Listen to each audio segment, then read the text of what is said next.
Бир жолу имам Бухари рахматуллахи алейхи бир кемеде сапарда бараткан болчу. Сапарлаштардын бирөөсү имам Бухарини урматтап, кызматын кылып, өтө жакшы көрүп, сыйларын айта баштады. Имам Бухари анын адеп ахлагын, ыкластуулугун көрүп, сырдашып баратты. Сиз дайым туура сүйлөсөңүз, канча акчаңыз бар экенин ачык айтыңызчы деп сурады тигил адам. Имам Бухари 1000 динары бар экенин айтты. Кыскасы ал киши акчанын так суммасын билди. Бир түнү жанагы киши имам Бухаридин жанында жатып таң атырды да, эртең менен өкүрүп кыйкырып, кийимдерин жыртып, чачтарын жулмалай баштады. Элдер чогулуп эмне болгонун сураганда, мен бир баштыгым жоголду, анда 1000 динарым бар болчу деди.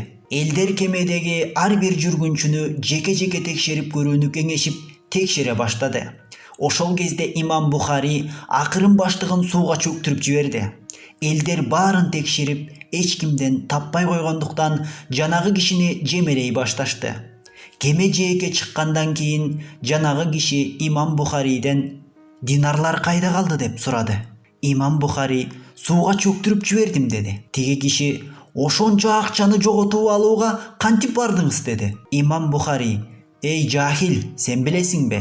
Мен бүт өмүрүмдү хадис чогултууга жумшаганмын. Ааламдагы мусулмандар менин ишеничтүү экениме ынанып, менин хадистеримди эч бир күмөнсүз эле кабыл алышат. Мен кантип уурулукка, дооматка калып, элдин ишеничинен чыгып калайын? Андан көрө бир аз динардан ажырап калганым артык эмеспи деп жооп кайтарды.